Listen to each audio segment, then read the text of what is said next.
right. Good evening, ladies and gentlemen. Welcome to another episode of Talking That Talk Official Podcast. I am your host, Juice, aka No Ordinary Brother. All right, what's good, world? I go by the name of King Exodus. Welcome back to your favorite show. We're 23 minutes past the beginning mark, but we still showed up for you. We still gonna do our thing. Things happen throughout the day, but you still must remember to show up. That's very key and very important.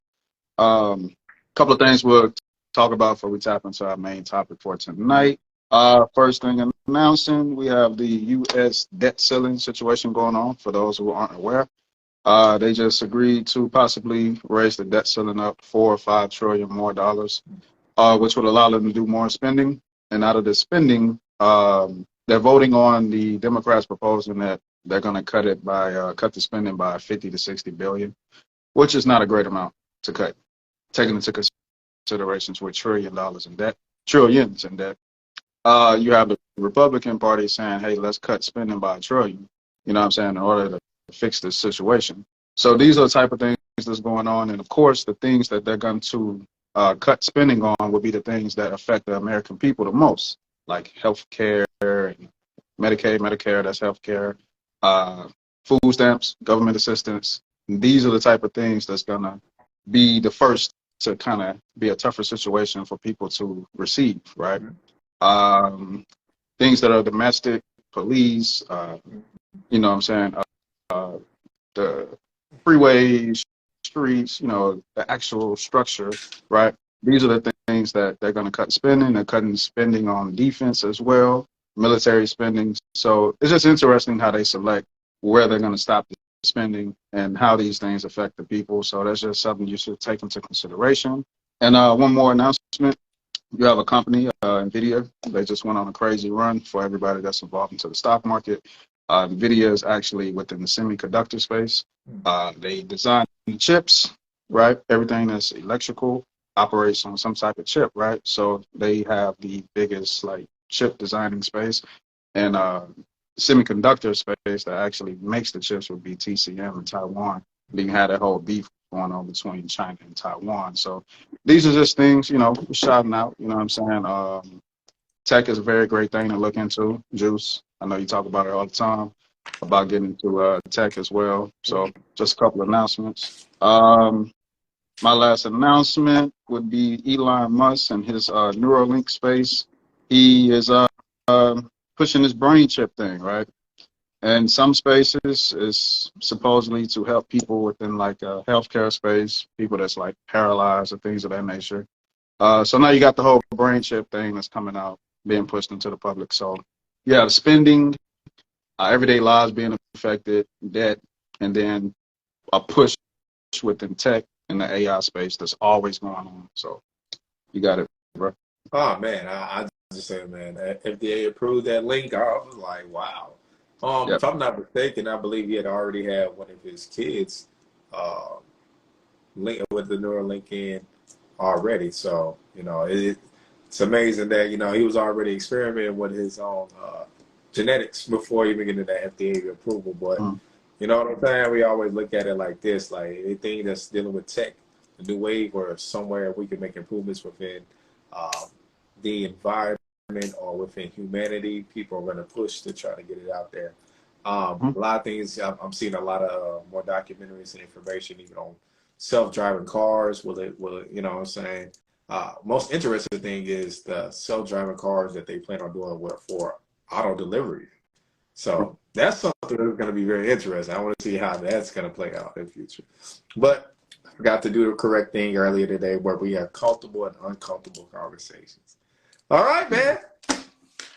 Tonight, we're talking about Da'Naia Jackson's interview. For some of y'all who don't know who Da'Naia Jackson is, she is the wife of Derrick Jackson. There's plenty of times I didn't talk about Derrick Jackson, the things in Memphis that he does when he talks to women about men or dealing on how men should treat women, to find out like, yo, he's been doing everything the opposite of what he's saying. It's like basically the man was talking about himself, saying, listen, I'm really protecting you from me, but you don't know it, though.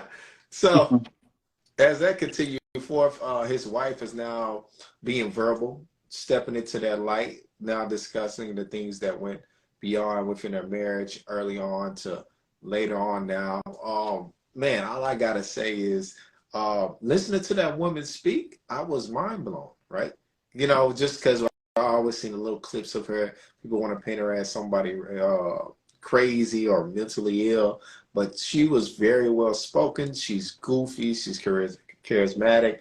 She, like I said, she was funny. Like I enjoyed it. 'Cause I'm like, yo, even through the situation she's talking about, you can tell like she's a funny person. Like I could be around that type of individual. So that's just my little opening right there. Young brother, go ahead and speak on what on this today. All right. So, man, Juice hit me up with the concept of doing this episode on Danae Jackson. It was a requested episode. Shouts out to that person. I'm not sure of who they are, but moving forward with it. Miss Tulsa was the one. Yeah. So we got like a 3-hour interview I listened to in one day. It was very intriguing and interesting. All right, so the interview was released on my Dear Future Wifey podcast, I believe. I don't get that incorrect. All right, shouts out to that brother for conducting that interview.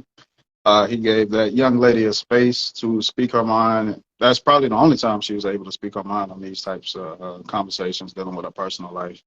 So the first thing that struck me, like you said, was how Derek Jackson was preaching to the choir, preaching to the masses about things that he wasn't even doing correctly his damn self, right? So it's just to bring awareness that just because people are able to create platforms, disseminate information, whether it be 100% accurate or not, it does not mean that those people actually live that life, in real time.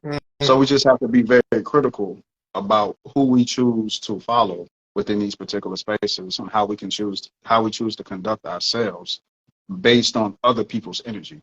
So, you know what I mean? So it was just very interesting for her to, and I think she did it with class. Definitely. She didn't really bash him. I never heard her say, fuck him. No. I never heard her say, like, he's evil, he's a bad person.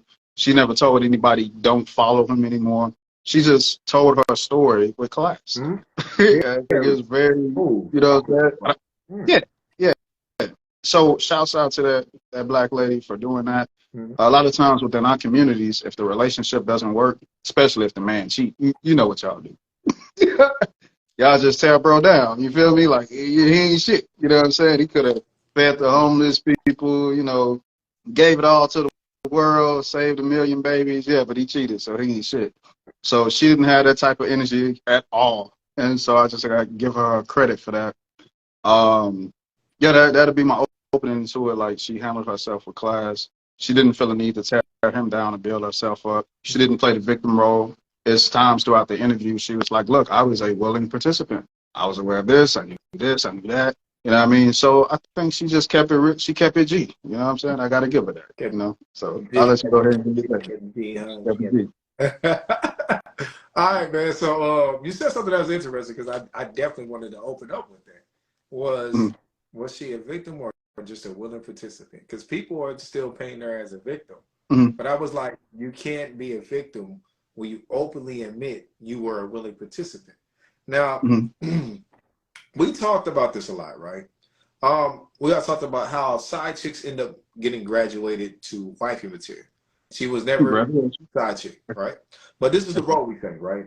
If I'm in a relationship and I'm dealing with somebody on the side, and that relationship ends and she gets promoted to that new level, guess what? She already knows the game. I'm gonna have somebody else on the side.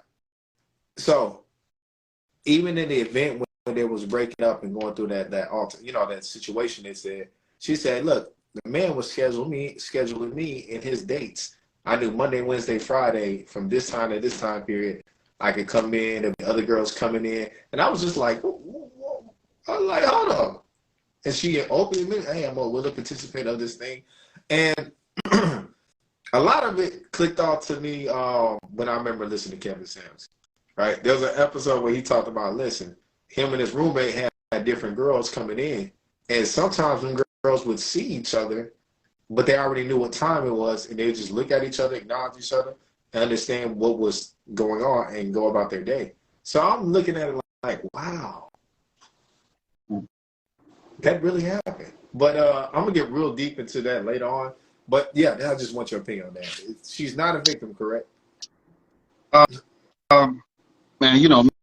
You know, I like to walk on water. I like to walk thin lines Go and ahead, go walk ahead, a Jesus. couple Go of ahead, days. Jesus. Go ahead, I Jesus. like to Walk on water. I like to bounce back, and you know, I like Fast and Do it Furious. all, You man. seen when Do Dom, work, man. you Do seen, you work. Go seen when ahead, man. Dom Go ahead. Go ahead. had a rope attached to his car and he flew in the air and landed. And I'm one of them kind of thinkers. You feel me? little superhuman thinker. You feel me? So Get this nigga out I of would say like it is sometimes possible to be a willing participant and a victim at the same time. In her case, I can see how this worked here. for her and against her. Okay, so the victim side would be like the whole scenario.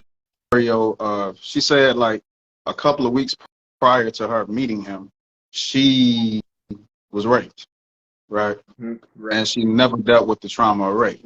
All right, so you have that coming into play as well. She also said a key thing that struck me. She said, "Look, I went to an all-white high school.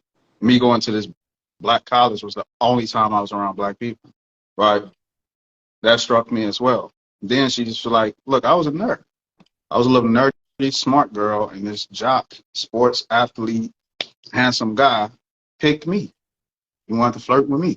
So being in that situation, just using logic and empathy at the same time, bro, like she's not gonna make the best choices in that situation. If you add all that up, you got trauma. She's a nerd. He's a jock.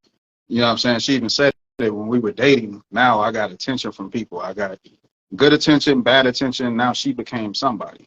And then, not even to mention, they built a multi-million-dollar business together, where she was actually running the business. But that's later in the conversation. She was on the back. So I would implement that towards the victim side.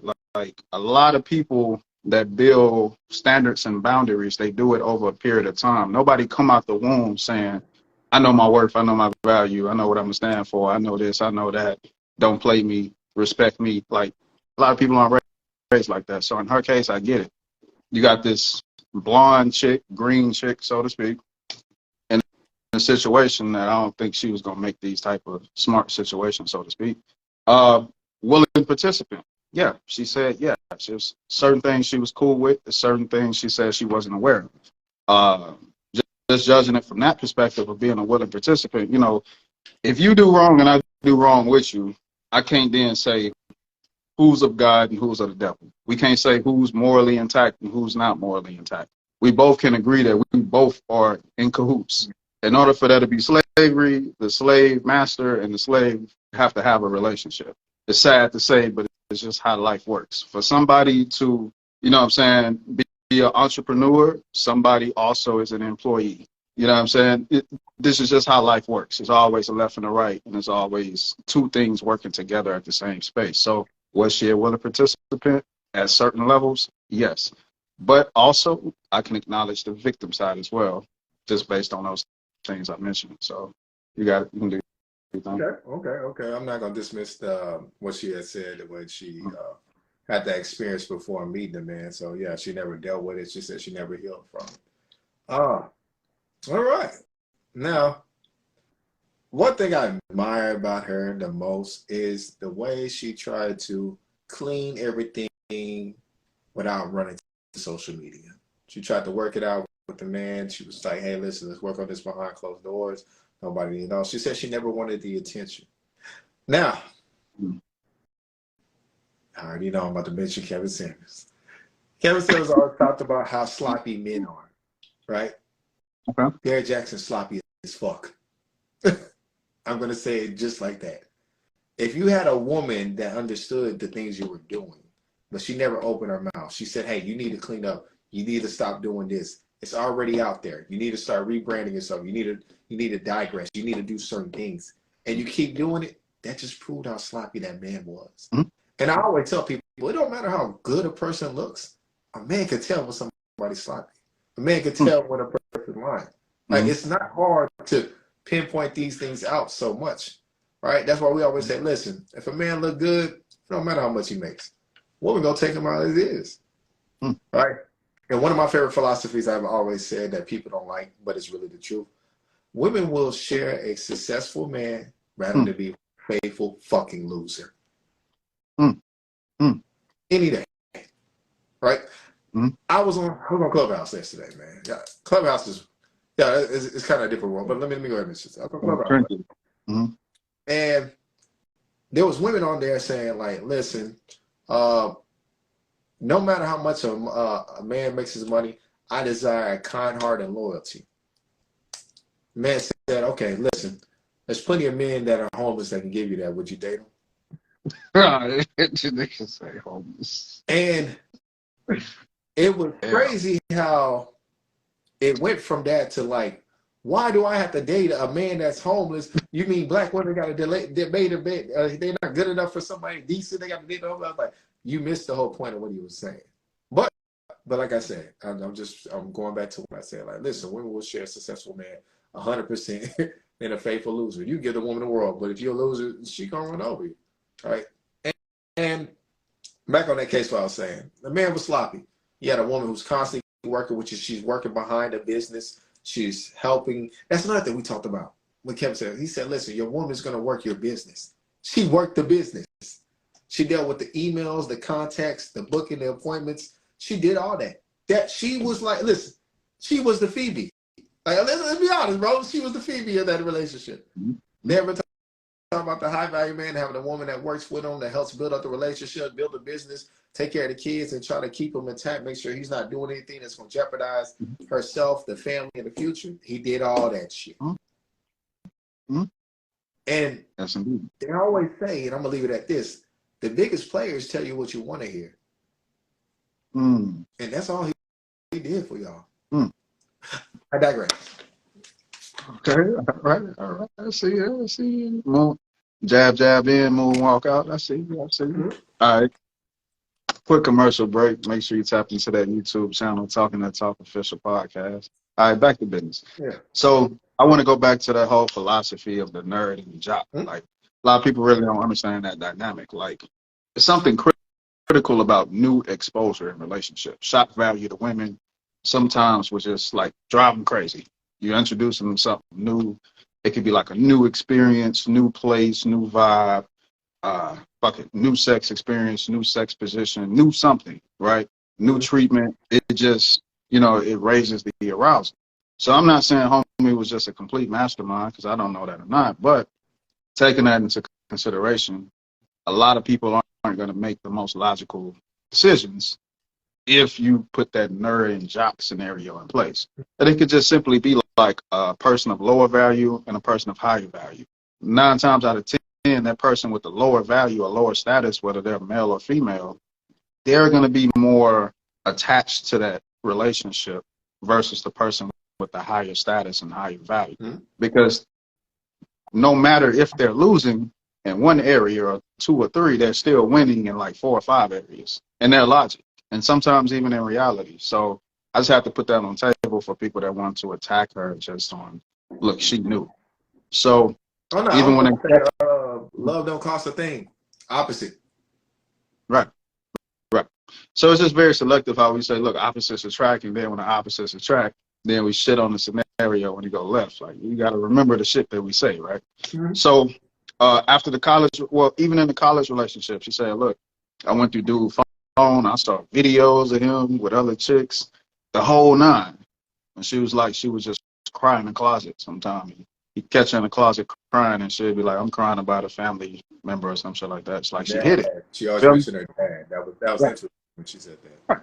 And that go back to what you was saying, like how dude was sloppy, because it was like, all right, look, when she came to the light and was like, look, I know this, I know that, I know how you moving. What can we do to fix us? And it's like, okay, bet.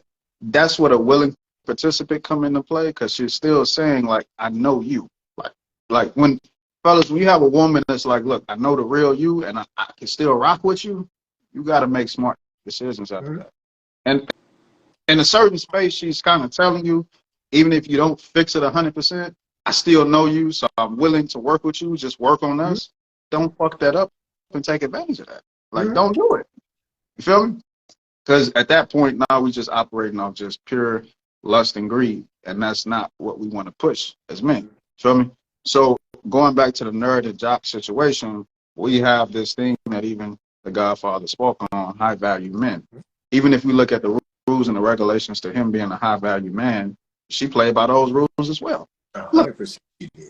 Had your condo, had this, had that. Look, just tone it down. We still got a family, a business. Respect me. You know what I'm saying? Make sure they respect. Like, she showed so much resilience and patience, and I'm just like, damn, bro. Like, you ran that all the way. So I digress on that.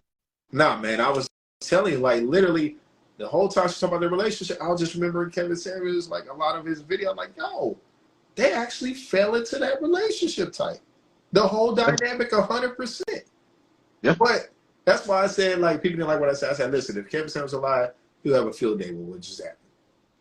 Yeah. Because he literally predicted everything already. Mm-hmm. So that's why I'm like, hey, Godfather's still undefeated. Shout out to the gatekeeper. Some people don't know I call him the gatekeeper. But I'm gonna get back to some, huh? Now I said that poppity pop. Boop, bop. Oh my goodness, man. Let's go ahead and get back on the subject. One thing she was saying that really hit me was she was talking about the amount of stress that started taking on her body, right? The amount of stress from to postpartum to the things he was doing, and it caused her to start losing weight. Now, I remember back then, I used to always hear it all the time. Some women can look at other women that's in a relationship with a man and be like, what is he doing to you? Yeah. And I never understood that 100%. I'm like, maybe she working out. But it's like other women can tell, you know what I'm saying, if you're working out or is it damage from being in a relationship. So she's talking about all this damage that she was going through. And I'm sitting there like, damn, man, I didn't know it was really that effective. She said it got so effective at one point in time that spirits started attacking her kid, or one of her child. And I was like, wow. And because she talks about how early on she wasn't a deep, devoted Christian. That's another thing. We're going to read it later. I think we're going to talk about that in a bit. But I just want to talk about the stress, the impact that was on her throughout the relationship. And I was just like, damn, like you really don't know what people going through behind closed doors trying to fix and amend things versus what people paint on social media. And funny thing enough is like what she said when he asked for a divorce, and she was just like, okay. And she like went through that whole process of healing while being in a relationship. I never knew that was possible until I just started hearing it a lot more. I think when I'm doing a relationship, I'm chunking deuces.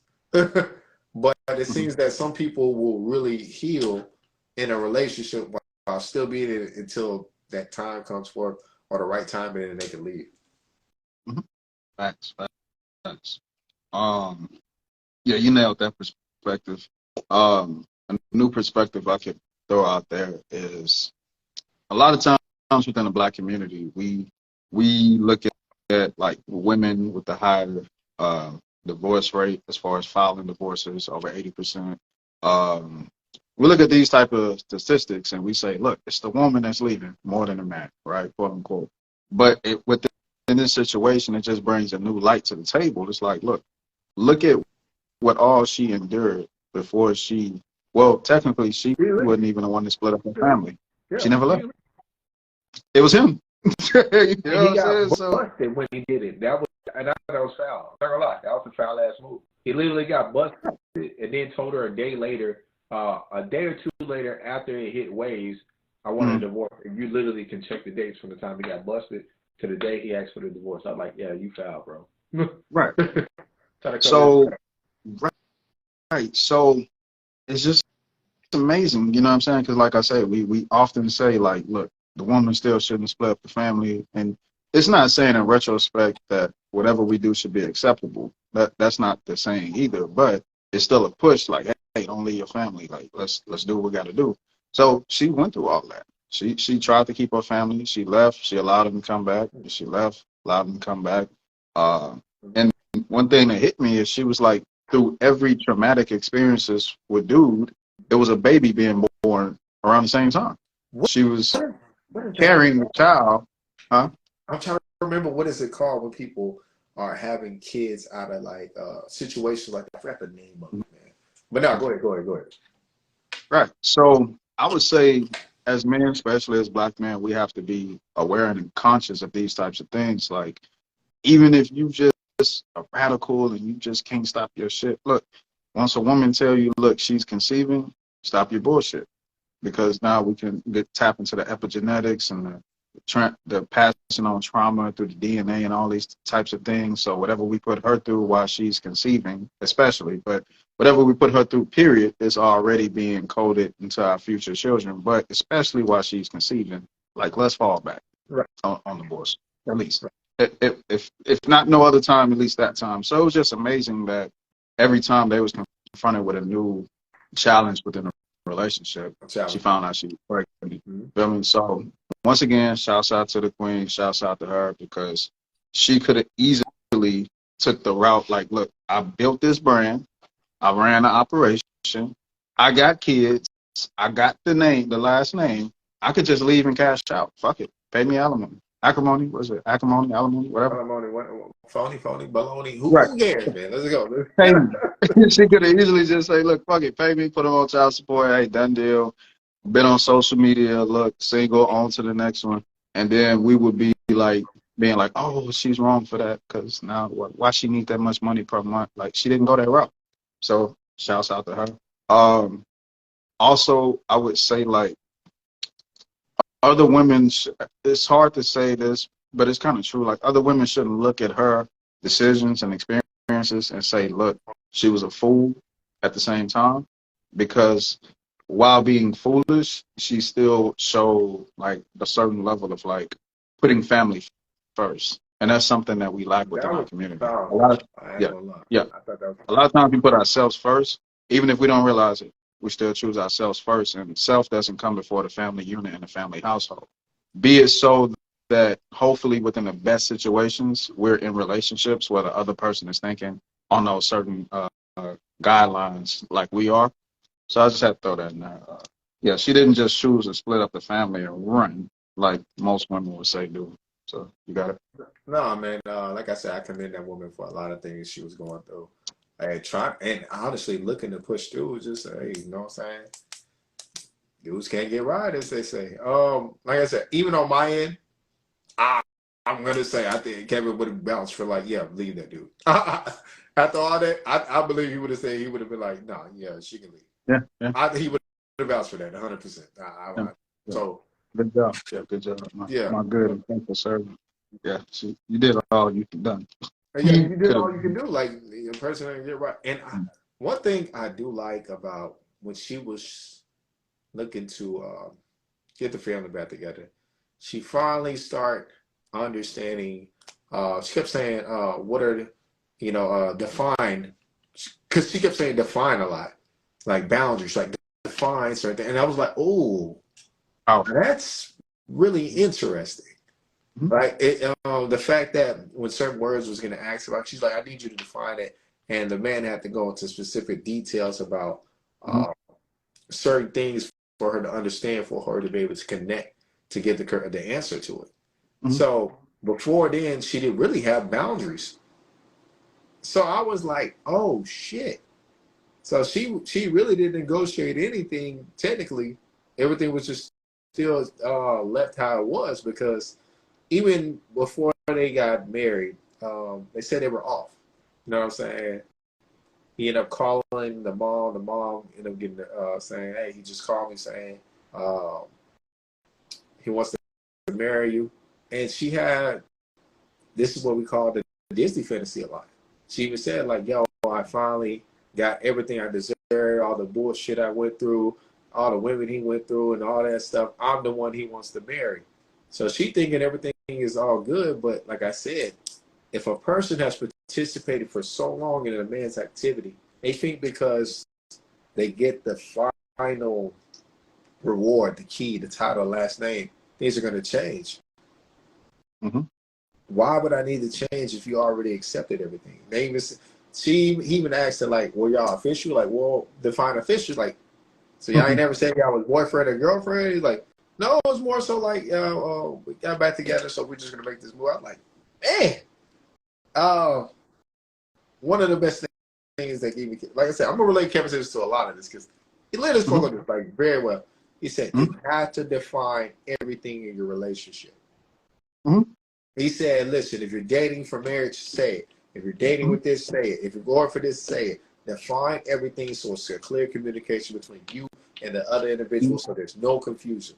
The fact that when he kept asking her questions, she was confused for a second. I was like, damn, okay. She was green on some shit too. So, can I be Yeah. upset that she was green or Jackson might have took advantage of the situation? I really can't because at the same time, like I said, they weren't defining a lot of things when it happened. So that's all I got right there for this. Man, like no cap, I got 3 points. And I'll go into detail. Look, Um, First thing that catches me like is title and treatment. Titles and treatment. hmm A lot of people live and die behind titles, and they automatically give that a correlation between the treatment that they give people.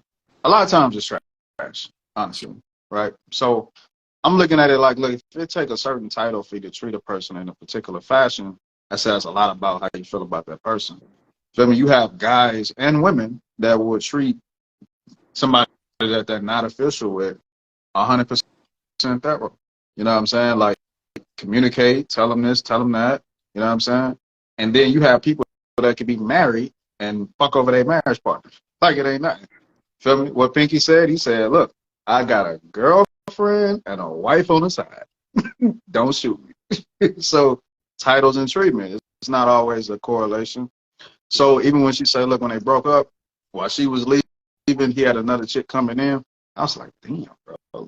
Like sometimes, feel me? Like that's like wrong treatment, even though she didn't have a title. So you have to look at things like that. Like even if you don't have particular titles, if a person is willing to just take every green light you give them just because they don't have a title, that's a person you should be aware of. Look, if you're doing business for somebody and they don't take business serious until it's on paper, you got to be aware of that person. Feel me? Like the treatment of everything should just be because of the relationship that I have with you as an individual, not what we have on paper in black and white. That's why they say paper is a four-corner contract, right? And that's a whole nother thing with the fours and all that. But we just have to be mindful of how people treat people without obligations. What do you do on a regular? What do you do when no one's watching? That's who you really are. And it goes back to the whole conversation with Derrick Jackson being Derrick Jackson. On camera, he's this high mighty person that was, walked on water and, you know what I'm saying, fed the people with a loaf of bread and a couple of pieces of fish, but in real life, that wasn't the person. So titles and treatment, always pay attention to how people just treat each other. When there's no one watching, no obligations, no cameras on. We got coworkers, family members, people that we're in relationships with, friendships, whatever. Just be aware of how people treat each other, just for no apparent reason when nobody's watching. Hmm. Yeah. Man, I'm not gonna lie, the brother fucked me up, man. The reason why I say he fucked me up, man, like I listen, I always said, listen, the house is for my woman, my sky rise is for myself. I'm like, this nigga lived the same fucking life. And he just fucked all that. I said literally the sky rise, the condo, that's for me. You know what I'm saying? You can have the house. But then she was talking about how the man he spent more time at his condo than with his kids. I was just like, ooh. She's like, Know some people like I was like, ooh. She was like, I knew the housemates were here more than I was just like, ugh, god damn. But at the same time, even in that separation, she was still working that man's business. That's what killed me. I was like, well, it didn't kill me, but I'm like, yeah. I'm like, damn, like, yo, she really is still trying to legitimately keep things flowing. Now, remember, she let the man take the lead, the finances, the providership. She wasn't working. She only worked the business.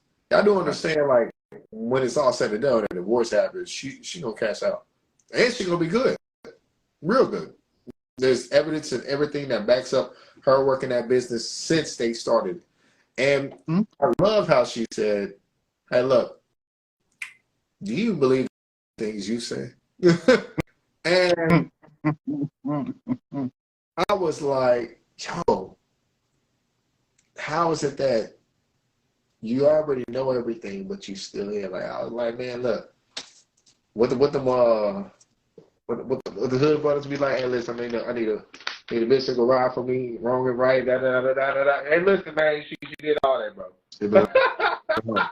It did Hey, well. you know what I'm saying? Like, she was down for that man, bro. Mm-hmm. Last thing I want to talk about. This is something I want to get on right now. I know we can go Mm-hmm. nicely on this flow. Is the persuasion and manipulation of the religious thing that was going on between them, right? Mm-hmm. She said she was never deeply invested into the Bible at one point in time until their relationship started building up. Derek always projected the Bible all the time. Give you certain scriptures, certain things. Man's supposed to do this, woman should do that, all the time.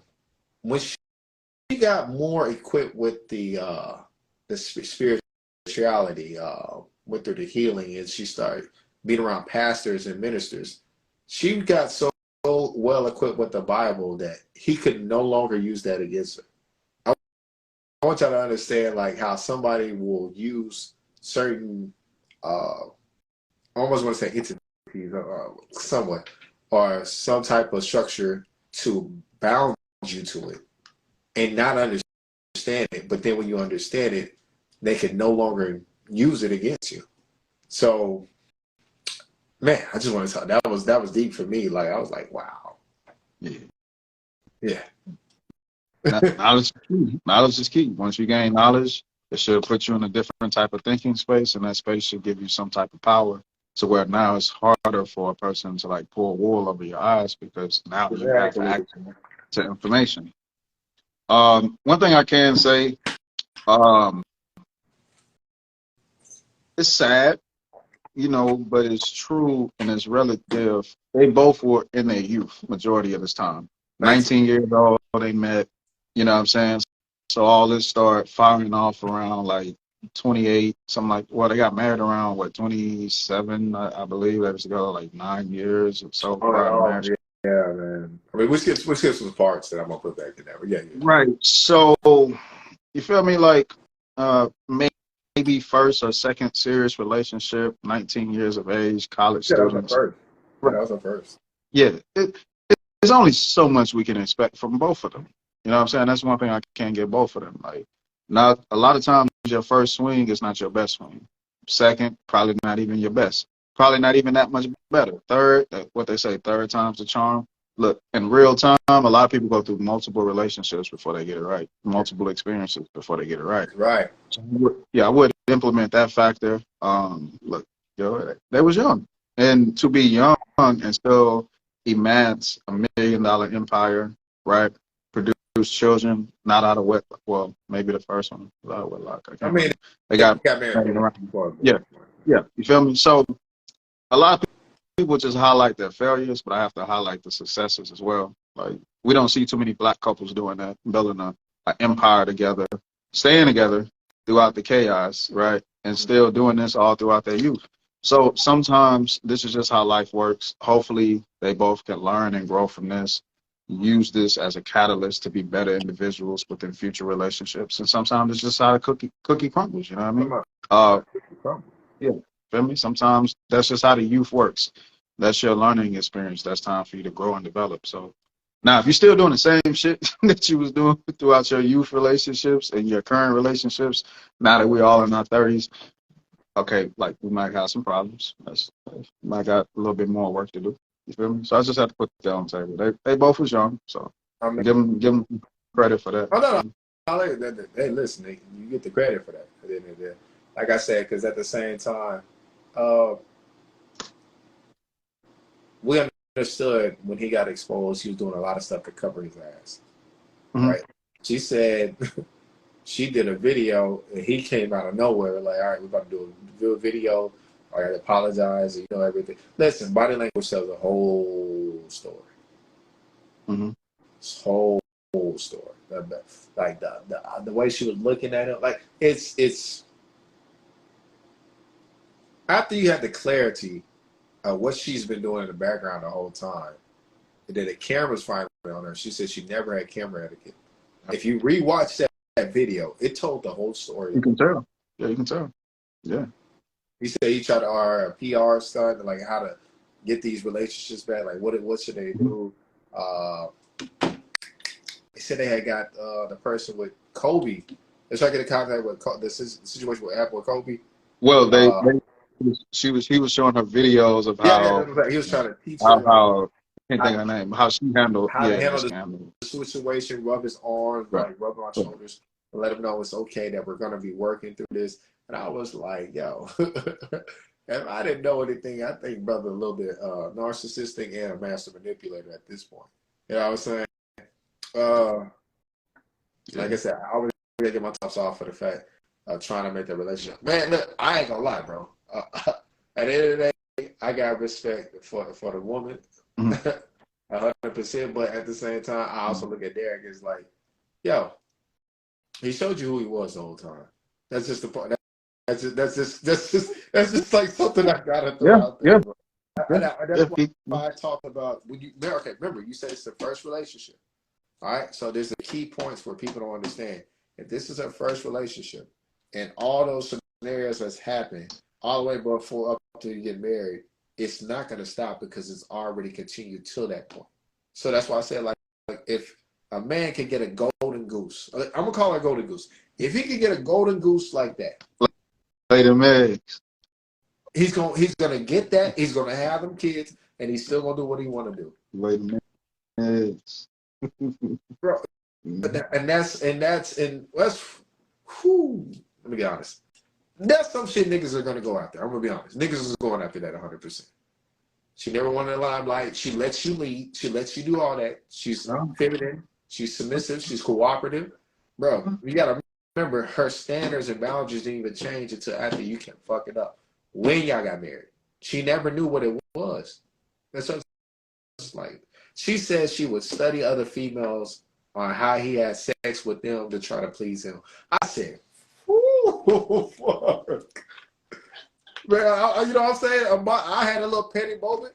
I had a little petty moment in my head. I was like, damn, was he like, yeah, you see how she sucked? Yeah, I need you to learn how to do the twist, the knob. I need you to do that. Look at it. Study it. This is Becky. See that? I need you to throw it like, hey, yo, bro, I'm just like, I had a little petty moment. I ain't gonna lie, I had a petty moment, y'all. But it really fucked with me. I'm like, yo, she literally would study his sex videos and try to perform it on him. I said, bro, that's a golden goose. That's a golden goose. Yeah, gold and shiny. Like that's a golden goose, man. That's a golden goose, man. That's a golden goose, man. Hey, and this just being honest, like, look, the fact that she put that much energy into competing for somebody that she should have already had, it just, this is where the whole golden goose concept is coming from. A lot of people look at it as being a fool, but within the same capacity, it just like with that's a wrong situation, but in the right situation, that energy can actually work, right? Because you have a lot of women on the flip side of this scenario that feel like they don't have to compete for their man. They don't have to put their best foot forward. You know what I'm saying? They don't have to study the ops and see what they're doing and get an edge up over them. They just feel like they have the edge because they have the man and title and some type of security. So that's where the golden goose concept is coming from, that even within the midst of not being in a position where she should have competed 100%, she was still willing to compete. Yeah. You know what I'm saying? Like that, you know? If she gonna watch a whole sex tape and be like, look, I'm gonna do what this chick doing because I know you with this chick, I'm gonna just say, like, that show a little freak side, man. I'm sorry, I gotta put it in there. I gotta do it, man. I gotta do it. That show a little. Listen, when I was listening to it, I'm like, I was getting a little kind of like a little turned on. You feel me? I can't lie. I was too. I said, wait, what?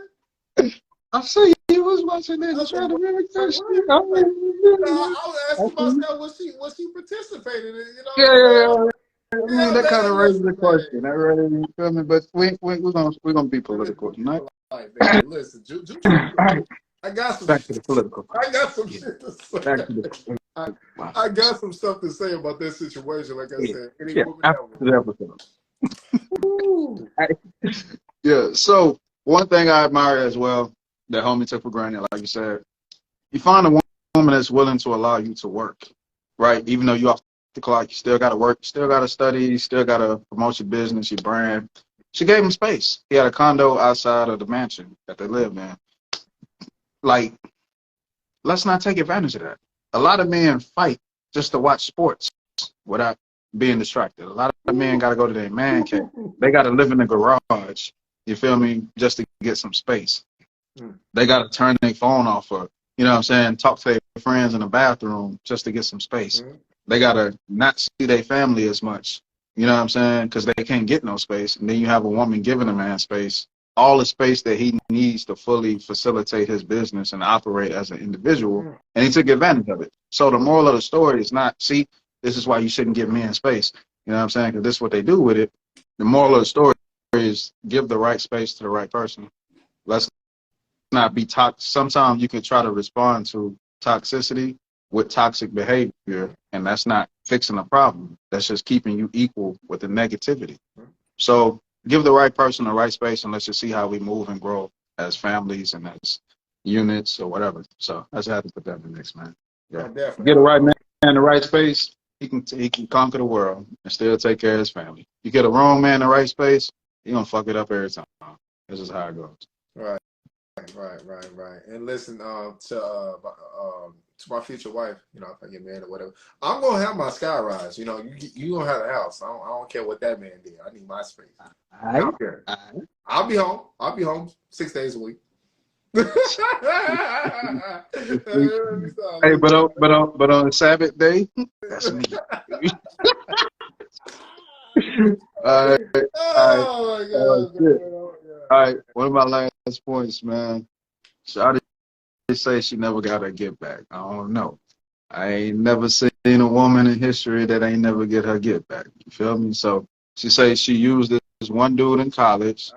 They ain't do nothing, but she just pushed the image so he can be a little jealous. And, you know, I don't know. I ain't never seen a woman that ain't never get her get back. You know, I just had to put that in there. We don't know. But, yeah, I'm pretty sure she got to get back. She probably didn't heal in a negative space and then get over him by getting with another dude ASAP pronto, putting him on social media, putting out single hits and all that type of things. But yeah, she just handled that whole situation with class from what I saw. So, well, I'm gonna talk about that. I'm gonna talk about the manipulating part. I'm gonna talk about the healing part. That was a very manipulated part of it. Trying to create the image, to create the jealousy, to try to win somebody else back. I want to talk about how dangerous that is. Me and X know people in our real lives that have done that and actually end up passing away. Yeah. Those are dangerous situations that women will try to play, thinking, yeah, this is gonna get them mad. Like, y'all don't understand. Some men got a switch in their brains regardless. Right.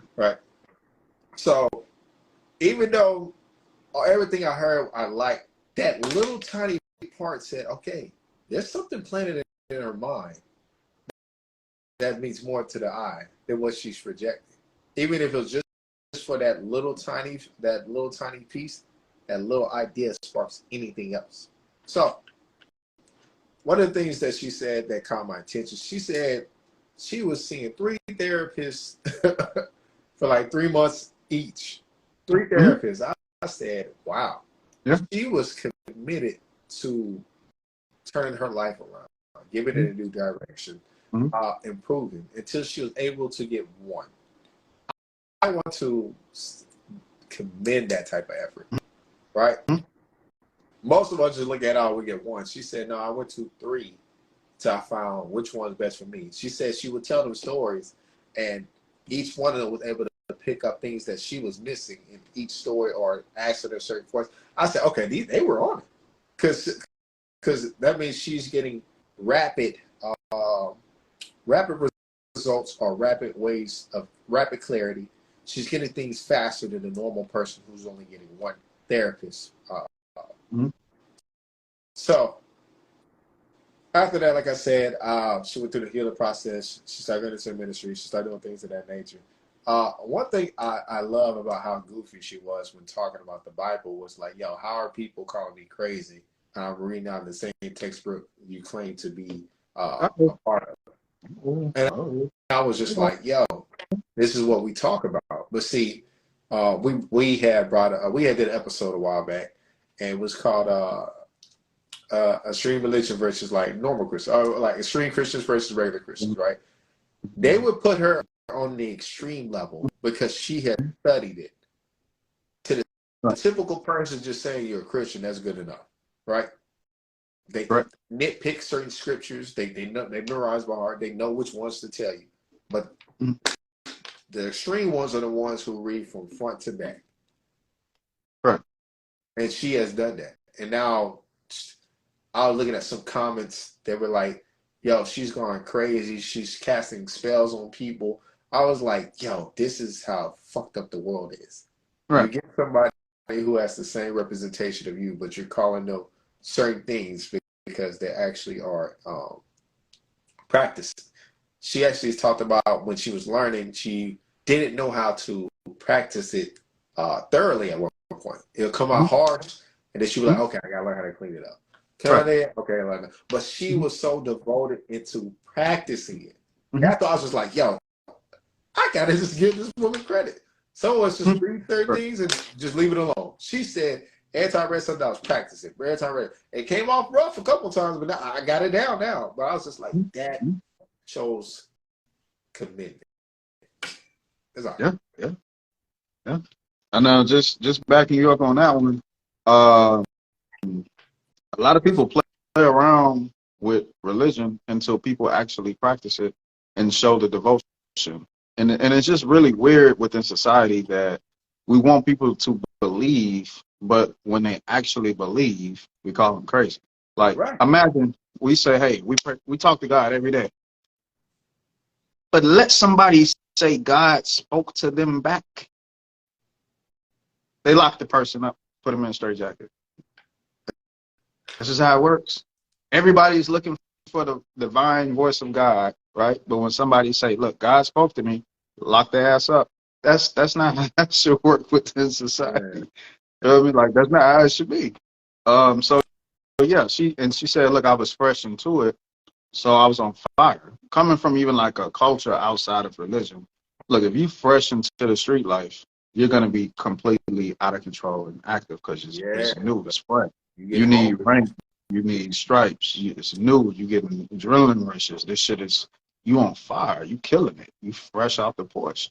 You know what I'm saying? So most likely, young blood, the new person or whatever, is going to be the hungriest, and they're not going to know how to tame that energy like somebody that's more poised and spent more time within that practice, whether it's street, religion, or work, whatever, right? The new worker should be the hardest worker. He's fresh out the gate. He's fresh. He got a point to prove. You know what I'm saying? So I don't think before people just call people like that crazy, just understand that they're actually implementing what the religion or what the energy should actually be.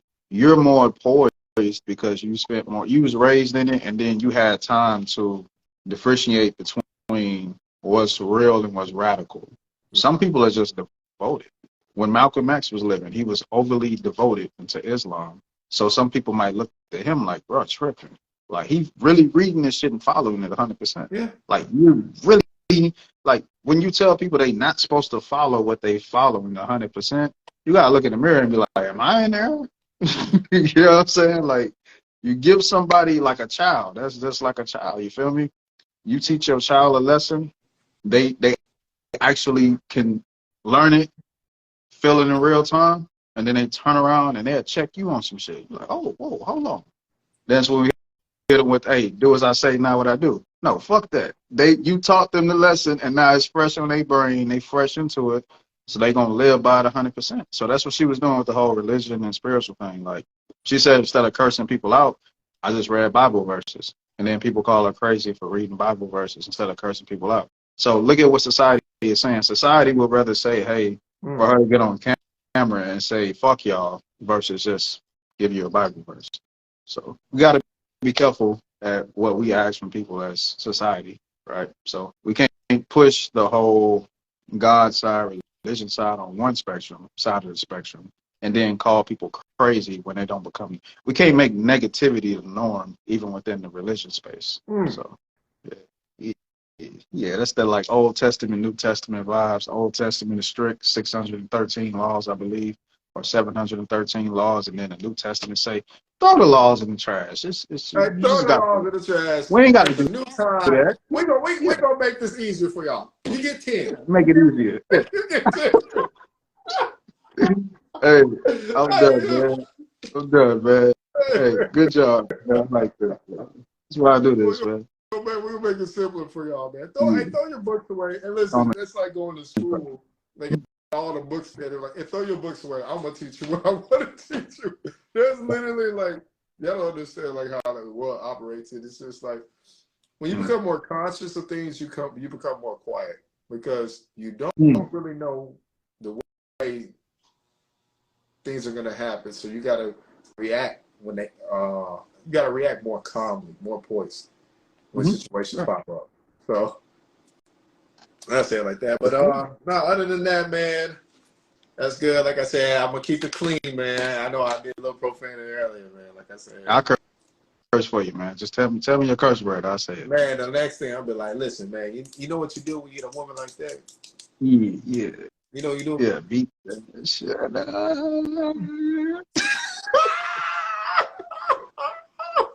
Hey, telepathy at its finest. Hey, telepathy at its finest. Hey, slow down, man. Slow down the trigger right, man. That's the balance, man. Last thing I'll say is, to the guy who did the podcast, man. Yeah. Thank you. He came clean. He said, Yeah, but you, yeah. Said, listen, I did everything your husband did. I just didn't put nothing on social media. I just wasn't on camera. I wasn't on social media. That was noble, bro. Like that was very noble.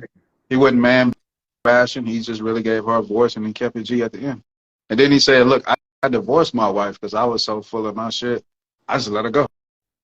So, you know, it's crazy. Literally, he did the same thing Derrick Jackson did. He divorced his wife. You know what I'm saying? He said after all the shit he did. Well, actually, his shit is different. Right.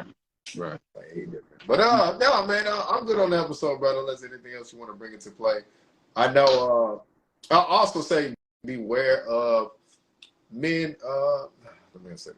Beware of people who try to close you off to the world. I do want to say that because one of the situations where she talked about regaining, leaving a relationship, leaving for 8 months, how her mom came down, they drove all the way back to Denver, and he was already there. I said, yeah, wow. That's a little psychotic. The phone was cut off. She couldn't contact nobody. So she said, this is the perfect time for me to escape, come down here, Mom. We're going to move. On the drive, she said 18 hours. I think she said 18 or 24. Yeah, how many hours it was on the drive. By the time they reached the state, he was already there at the mom's old apartment. Even though she moved, he's like, yeah, come outside. Like I said, you do want to be cautious of people who want to close you off to the world. And be cautious. Yeah. Keep your eyes open. Keep your eyes open, man. Yeah. Thank y'all for tapping in, you know, Talking That Talk official podcast. Great episode, great content. Make sure y'all tap into the YouTube channel. We got them links in both of our bios. Up top, we got No Ordinary Brother. Excuse me. Get my name. I go by the name of King Exodus. Gotta get your name right. Yeah. So we appreciate y'all for tapping in. We're gonna post a live to our pages. Make sure you follow the IG page, Talking That Talk official podcast, and also share the videos. Tap in, comment, give us your feedback. You know what I'm saying? Appreciate y'all for watching. Yeah. Also, if you like how Juice look in a double breast suit, make sure you DM me. I got some more coming up, man. Got some work, man. Brother be working on the side, baby. But yeah, that's it, man. Yeah. Please make sure y'all do that for Juice, man. Please.